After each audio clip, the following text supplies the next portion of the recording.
Mes très chers compatriotes, je suis Denise Dussochois, mère de 4 filles, Jessica, Fleur, Tiffany et Paris. Journaliste d'investigation, journaliste, reporter d'images, activiste, militante de droits de l'homme. Aujourd'hui, mardi 19 août 2025, moi et mes avocats conseils avons déposé une plainte contre le président Félix Antoine Tshisekedi Tshilombo de la République démocratique du Congo ainsi que ses services de renseignement. Cette plainte a pour objectif d'obtenir justice pour les graves violations de la loi pénale internationale que je subis. Influenceuse que je suis, je me bats depuis des années pour la liberté d'expression, la transparence en République démocratique du Congo.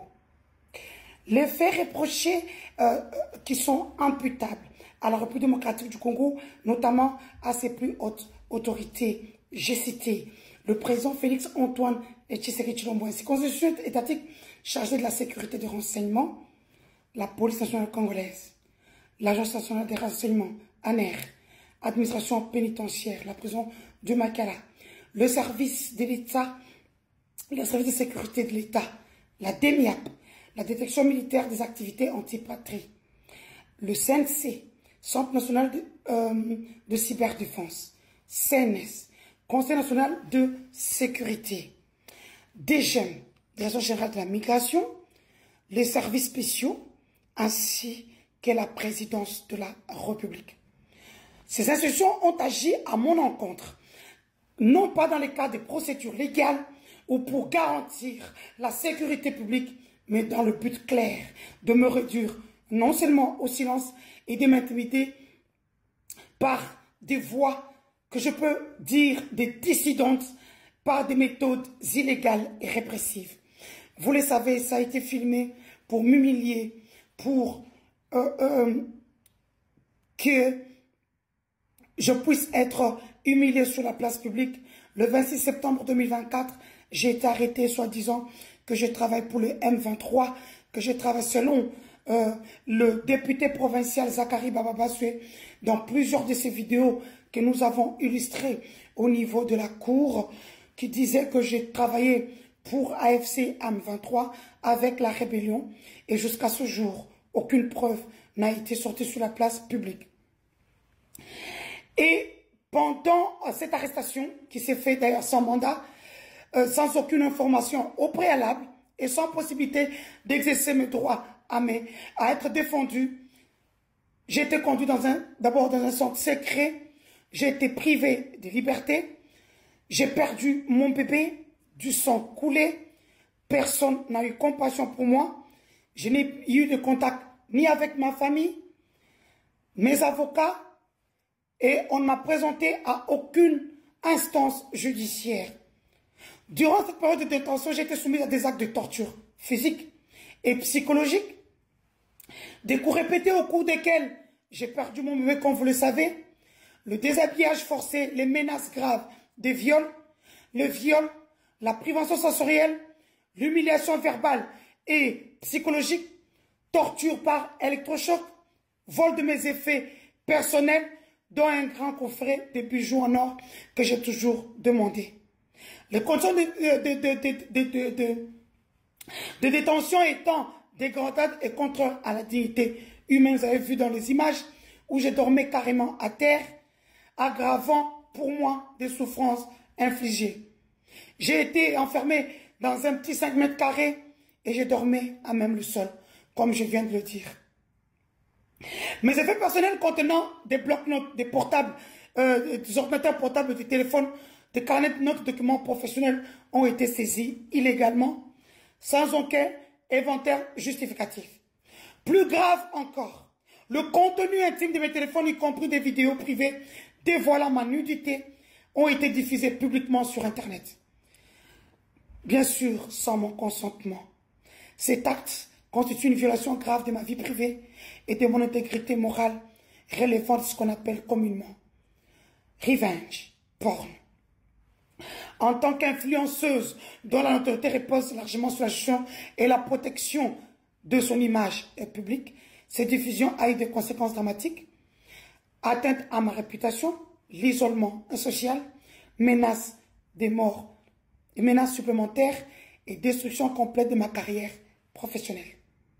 J'ai perdu tous mes clients et eu égard à la situation, tous mes clients dont les lignes maritimes congolaises en République démocratique du Congo, un contrat que j'ai depuis des années, pour ne citer que celui-là, et la destruction complète de ma carrière professionnelle.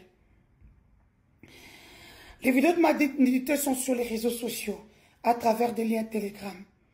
Les clients que j'avais ont tous rompu leur contrat avec moi.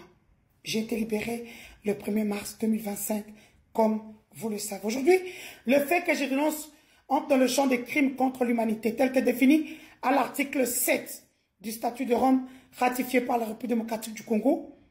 On peut dire, en petit truc, l'emprisonnement ou ordre privation grave de liberté physique, violation des dispositions fondamentales du droit international, torture, c'est ce que là où moi je suis. J'ai été torturé, comme je l'ai dit déjà, si haut. Et donc, il y a des textes, le code pénal de la RDC, le code pénal belge, tout est clair dans ça. La dimension d'une revenge porn. Parce que quand on publie des contenus non consentis à caractère intime, aussi appelé revenge porn, aujourd'hui reconnu comme une infraction grave dans de nombreux pays pour des conséquences suivantes. Il y en a beaucoup. Atteinte directe et grave à la vie privée protégée par le droit international des droits de l'homme, article 17, je venais de le dire si haut, le pacte international relatif aux droits civils et politiques provoque un préjudice psychologique majeur entraînant souvent la dépression, anxiété, isolement social. Pour une personnalité publique comme je suis, la diffusion peut détruire une carrière, compromettre les revenus et nuire durablement à la réputation. Il y en a beaucoup, hein, il y en a beaucoup. Donc là, la dimension, il y a des questions universelles, il y a des jurisprudences qui entrent dans tout ça. C'est comme ça que nous demandons, nous avons demandé une ouverture, comment on appelle ça, d'enquête. Nous avons donné toutes les informations. Si vous voyez, nous avons pris du temps, quand même 3 mois. C'était pour récupérer les captures d'écran dans le groupe WhatsApp, surtout ceux du parti au pouvoir, l'UDPS, les liens TikTok de tout le monde qui a publié, que ce soit aux États-Unis, au Canada. Merci d'avoir laissé ça sur vos pages. Ça nous a vraiment aidé parce que c'est un travail qui est venu après en Europe, en Australie, en Asie. Donc voilà, nous avons pu récupérer tous les liens TikTok, les liens Facebook, les liens YouTube. Ça a été un grand travail. Merci à toute l'équipe numérique qui a abattu un grand travail. Nous avons récupéré les vidéos des différentes personnes qui se sont exprimées. Ceux qui ont publié la photo de ma fille derrière, ma fille mineure, dans leur panel. Merci d'avoir laissé ça, parce que c'est ça qui a prouvé qu'il y a eu diffusion de la revenge porn. Je remercie aujourd'hui les témoins, ceux qui ont travaillé, qui sont traqués aujourd'hui par la République démocratique du Congo, qui j'ai pu leur sortir du pays depuis hier. Ils vont venir parce qu'ils devront témoigner. Ce sont des témoins qui ont travaillé au mois d'octobre pour la diffusion de la première photo où j'étais au restaurant. Au mois de mai, ils ont été encore contactés. Et puis, là, au mois d'août, par Jeko Mulumba, qui est très proche de la première dame de la République démocratique du Congo. Chères femmes, lorsqu'on diffuse votre intimité, votre nudité, vous ne pouvez pas vous cacher. Vous n'êtes pas bourreau, mais vous êtes victime. Je suis une victime. J'ai choisi la justice internationale pour qu'on me rende justice pour mes enfants, pour ma carrière, pour que prochainement, que Félix Tshisekedi et sa bande de voyous des services de renseignement ne puissent plus jamais utiliser le corps d'une femme, la nudité d'une femme, pour la faire taire. Je ne suis pas à terre. Je suis debout.